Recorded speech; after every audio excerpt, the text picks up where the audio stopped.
Ooh, okay, we got some more grilling going on today. All right, we got some ribs. Yes, sir. I'm talking about fall off the bone ribs. Yes, sir. Got some steak meat. Oh, chicken breasts, shrimps, whole bunch of dogs and sausages. Yeah. Hopefully y'all doing good, but we got the grill on. That's what it looked like when you cook for a partial of the week. Let's get into these comments.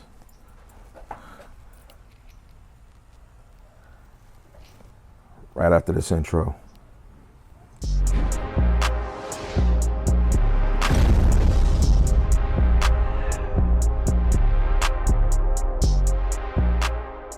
Alright guys, welcome back to the channel. I'm your host, TKK, man. We back. And let me just be honest with you guys. Y'all was supposed to have this video already. It's 10:40 a.m. Eastern time as I'm actually recording this. This should have been shot and rendered last night when I shot the beginning sequence. The first transition was yesterday. So I try to plan the content out. But listen, I worked hard. And came home, had some great eats, got some good cooking done, and I just didn't have the energy to invest into creating the content. But here we are. We about to get into it because over the last week we have had some very interesting dialogue, and I do appreciate it. The Bible of the channel is really to have engagement with the viewership. You guys, I appreciate you, and for me the best way to show you appreciation is to show you acknowledgement. So I always say, respectful comments, leave them. I'm going to, at minimum, react to them by a heart, by a thumb up. If it's any foolishness, it's getting put to rest immediately. I'm not even going back and forth. We're only going to engage with positivity. So thank you for those that continue to come back to the channel, that have questions, that also offer me education about the many different things that we talk about. So let's jump right into it. All right, this one was actually funny, and I get a couple of jabs every now and again about this particular short. I made a YouTube short. It was called LG-C2OLED, asking me to run pixel cleaning. No thanks. That's literally what I titled it. And so within the short, I was holding my cell phone in its default orientation, recording me hitting no on that. And so I've made plenty of context content to give you context as to why it doesn't work out for me, right? And so Paul Cox actually says on that video 16 hours ago, as of this recording, pixel cleaning on the computer's schedule is probably a good idea. You are not, in bold, not smarter than the guys who built the TV. He said refresh wears down pixels. It also prevents burn-in. It also makes sure all pixels are wearing down evenly, right? My response to Paul was, who are you talking to? Who are you telling they're not smarter than the people that made the TV? Because whenever I get into these comments with these people, I try to make sure that, I'm understanding like where they're coming from. I do get that, text can be hard to decode and decipher, but, some things are just black and white, right? And so first of all, running pixel cleaning or shifting or whatever on your TV for me doesn't work because I just don't feel like I have to do that. I don't care that it increases the lifespan of the TV. You can definitely do whatever you want to do, but when I invest in the TVs and the monitors, I get a warranty on everything, man, because I use my stuff. Like if I want to leave my TV on with a static image for 55 hours, I'm entitled to do that. Nobody can tell me I can't do that, and I shouldn't have to run anything to clean that up. And the reason I feel like I shouldn't is because I got a warranty to cover that. It's that simple. It's that simple. I've given so much sauce around this topic on my channel. Like I've seen nobody really talking about that in the same context, and this is why I said this is real-time content. It's real life stuff. I'm not like just your regular TV reviewer. I'm the dude that's saved his money for a couple of months for the TV that's coming out in the next month, and he buys the TV and he gets the warranty and he's going to use the hell out of the TV. I'm not babying my stuff. I'm not going to physically drop it, knock it, throw anything at it. But when I turn the panel on, I'm going to run it just like if it were a CRT, which I have in my big blue cabinet. We can run those TVs back in the day like hell. You can't do that with these OLEDs, but guess what? It's not my problem. I buy a warranty so that I can have a peace of mind. That's all I'm saying. I'm not saying anything else but that, right? So where people get off thinking that they can call the person that can clearly afford the stuff that they're seeing dumb, stupid, not knowledgeable, not intelligent, I have no idea. I don't engage in those type of battles. Like I said at the beginning of this this whole part of me recording these comments, as long as it's respectful, I respond, I engage, and if it's disrespectful, which this is not, let me just be clear, it's not disrespectful, but it makes no sense. So again, when you guys buy your stuff, I'm just saying, like, I understand money might be tight. How hard is it for you to save up for another month or two, 3 if you got to? The TV's still going to be the same TV you want. Get the insurance on your TV, man. It's just be an adult, be a mature, logical adult. If you are moving with this concept that, a warranty is a scam, then, hey, man, listen, I'm not even here to tell you that you're wrong. It's not my place to tell you that you can't feel a certain way. But when you're coming to my content and you're seeing that I'm buying all of these different panels and stuff, and you're wondering like, yo, how can you afford to do this? I work for one. That's what I do for a living. I go get up and I go make sure that I take care of my business. And when I buy something that's nice, that I can protect, that I can insure, then that's what it is. All my cars, I drive decent cars. They're not the most lavish, but Lord forbid if somebody steals my car, I got full coverage insurance on everything. Steal it if that's what you're going to do. I don't want anybody to, but if it happens, then guess what? It's going to suck, but it's covered. Same thing with these TVs. If I get an image that I don't want burnt into it, somebody come fix it or somebody replace it. It's that simple, man. So I will find myself probably saying this again, but I just wanted to respond to it. All right, so we're going to make this a headliner right here. Robert Kelly left 2 days ago a comment, and it stated that you would get the Sony Bravia Alpha 95K qd-oled if you want the best movies and TV watching. And for gaming, if on a budget, go for the Samsung S95 Bravo. But good TVs and winners, but Sony Bravia A95K is superior. That's literally as it read. So Robert essentially saying in a video in which I had pretty much kind of offered some context a few weeks ago about those 2 different TVs, that he feels like, the A95K is the better option for movies and TV, and while the Samsung is the better for the gaming. Ironically enough, those are the orientations that I purchased those 2 particular panels for.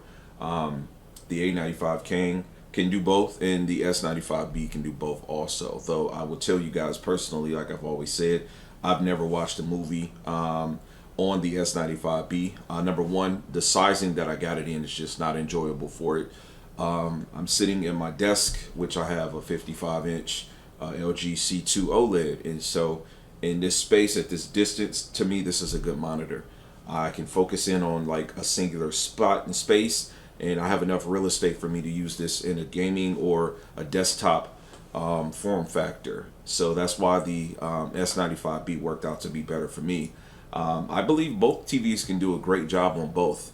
I believe that you would typically, tend to buy one for the exact reasons that Robert Kelly said, which I don't know, is his name really Robert Kelly, or is this like a I don't know if he's trying to be R. Kelly or not, but I digress. Let me get off of that. I think that S95B is a great representation of what you would come to expect if you want an optimal gaming experience. I can't say that Samsung has always been great for gaming TVs, but I know that everything that they're doing aligns to be really well in that space. So thank you, Mr. Kelly. Okay, next comment is by YouTuber Zero Cool. That's all one word. He says, on my video in which I had the S95B on the left and the Alpha 95K on the right in my bedroom doing the comparisons. Maybe I'll card it in, maybe not. But he says, Please talk about real differences like noticeable input lag, different setting options that are enabled or disabled between the two when game modes are enabled, etc. Not about color. Color can be changed in settings to personal preference. Well, I appreciate that comment, and this is a great comment in my opinion because he's seeing my comparison and he's offering me some, I don't know, feedback as to what he feel like I could be doing. In those two videos in which I was showing gameplay, which there's going to be more content, I think I have the setup with two cameras very well optimal right now. I've been doing some testing off camera, but back to his point, what I was talking about in those videos were the colors to my preference. Like the video was designed to be a talking point as to how I think both TVs look better, right? And in looking at the Samsung at an optimal performance, the colors do look a little bit more saturated. They look a little more unrealistic, but it looks better in that way, right? That's just my opinion. If you make the colors look more realistic or closer to what the A95K looks like, in my opinion, they just don't have that punch that you like to see. And I mean, I just think that's like really what separates the two. Although if you make the Sony look crazy vivid, to me it just looks completely out of whack. So I think that the two technologies, while very similar, the way that they process colors and realism and graphics and things like that, they do a very good way to give you some contrast between the two because they are very well different in my opinion. The videos were not meant to be showing exactly identical things.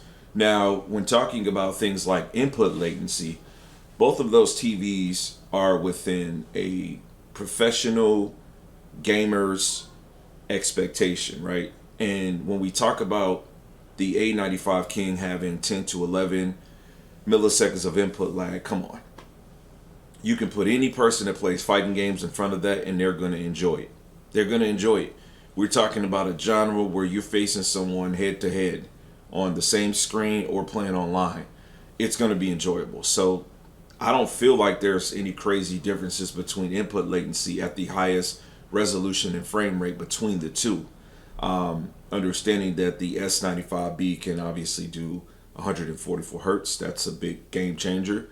Beyond that, I mean, there's not much really to compare other than you talking about things like what your preferences might be. Those TVs look different. Like I said, you cannot make them look exactly the same. And if you could, I'm telling you, the closer you get to making them look exactly the same, the more strange they look, in my opinion. It's just like when you make the Sony too poppy, it doesn't look right. And if you make the Samsung look too bland, to me, it doesn't look right. But those are just my opinions as an owner of both of them real time. Thanks for the comment. Okay, YouTuber JJ commented that he enjoys my views and takes as a console and PC gamer. He said, this is all off topic, but I was wondering if you have any plans to review the 4K 42 or 43 inch monitor TV space. They are popping up this year and started years ago, so they are gaining steam for the desktop PC and for consoles. He says Sony, Samsung, LG, Gigabyte, AOC, Asus, and Acer have all made one. There are so many differences though, from brightness to port selection to true 10-bit or not refresh rate. Just a question or some thoughts. So, 42 inch, 43 inch isn't large enough for my taste. I do own the A90K in 48. That panel is made in 42 inch. Now, I can't tell you if that panel looks exactly the same as the 48, but what I can tell you is that if it does, then it's amazing. That would be the one to go with just for picture quality. Now, when you look at the monitors, the official monitors, they're going to have different port connectivity and possibly higher refresh rate. Maybe 165 seems to be a thing I've been seeing toted around.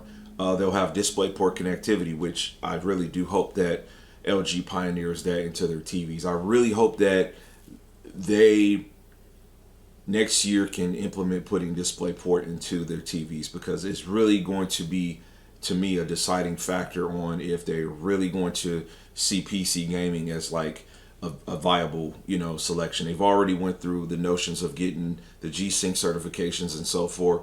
So putting a DisplayPort onto the TVs would be just next level. Listen, it would be next level. Now, how they will be able to implement that with eARC, that could be a part of the issue. That could be a potential issue. But even if you were putting two optical ports on a TV, or if you were just telling gamers, hey, look, if you're going to use DisplayPort, you've got to use optical to your receiver. If you've got a theater setup, it is what it is. You know what I'm saying? But I would love to see DisplayPort implementation on actual televisions. That wouldn't make them monitors, because if you still got your coax jack, it's still technically a TV. But no, I have no plans on doing anything 42, 43. I have no plans on buying any more monitors this year. This year, let's just recap. I've gotten S95B. We've got C2 twice. We've got A95K. We've got A90K. What else we get? We got G8 Neo. We've got BenQ Morbius. That's this monitor here. That's 32 4K 144 hertz. That is, in my opinion, like the best overall console monitor that you want to get, which it's a monitor, so you can do PC too. But I'm not in the market of just buying stuff to review it, because it's like either I'm already hoarding enough stuff where I buy so much stuff where I'm either giving it away or it's just collecting dust. But I can't afford either the space or the resources to just like buy stuff just to have it and say I've got it, or just to review it. So unfortunately, I'm not in that space. It just so happens that the type of things that I buy regularly, they just happen to align with what the community likes to see at this point. But I hope that answers your questions. If you do have any questions about any of those monitors, I'm connected with a lot of friends that do buy into a lot of that stuff, like myself, and so I would be more than happy to test and intelligently speak to you directly on whatever you need. Thanks for the comment. All right, this is from YouTuber Twan Do. He left this 8 hours ago on actually looks like my A90K Master Series video I did. That video was done to just kind of go over PC settings and things like that. It's really a great monitor, honestly. It's not going to be the brightest offering, but seriously, man, if you guys are looking for something in the 42, 48 space and you want that upper echelon of quality, it's going to be the best thing that you can get, like the best looking thing that you can buy in that size. But his comment went on to say, hey, just got the A90K, but when I plugged it into my PC running an RTX 3080 GPU, the HDMI port only works when I set in variable refresh rate mode. And the other three options are making the screen freeze and flashing weird stuff, not responsive. He said, I tried using the onboard graphics card on my laptop and it works fine. He said, not sure what's up with the 3080. He said, do you have any idea? Is there a setting I need to fix in the NVIDIA control settings or TV settings? Thanks. So I did respond to this. I did actually like and heart it, and I actually left a comment.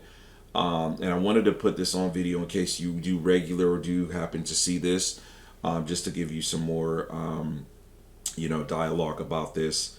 I have no idea what could be going on there. I do know that I've tested a couple of different GPUs on my A90K, which does currently have a 3089 Ti graphics card connected to it in that setup that I have. I've had no issues. I would question, why would variable refresh rate mode not be like the optimal setting for you? I did ask that in my comment, but again, I wanted to verbally say that to you because I think that's going to be optimal way to utilize it. It's certainly what I set up in my video and what I'm currently using. It's in VRR mode. And so, yeah, I don't know. I would question that because the TV for me is not used for anything else but being put on a PC. It is something that I'm going to utilize going forward when I get this Ryzen new PC built, strictly as more so dedicated for content creating. I'm going to be attempting to get into more 3D designing and just different things like that. It's just a lot of different things that I'm trying to learn, and that monitor just shows so well for me. But yeah, so I don't know, man. Let's put some heads together. Let's hold some conversation about what could be going on with you, or if you've got another GPU in the house, maybe you could test that. Ultimately, if you put another GPU on it, like you said, with onboard graphics and with your laptop, you had no issue. It could be something with the 3080, which I think you might be questioning. I just don't have a definitive answer for you. All right, team, this is going to wrap up this video. Man, listen, I've got my beautiful Chulix cabinet back there. We are done with it. So I've got content to shoot around it. I've already been shooting, working on it. I cannot wait to give you guys a definitive look at that. It's going to be video 3, part 1 and 2 are on the channel. I have been doing 1 video a week on that. We're going to keep that scheme going where I'm going to do at least 1 video on some arcade type of stuff per week. And I do appreciate you guys. Any comments that you leave, as I said, keep it up, man. I appreciate the engagement, the support. It doesn't matter how you want to support. If you want to leave comments, hit the thanks button or anything like that. Share the content. Leave comments on the content. I do appreciate it all. I'm going to catch you guys on the next one. Peace. God bless. Max love.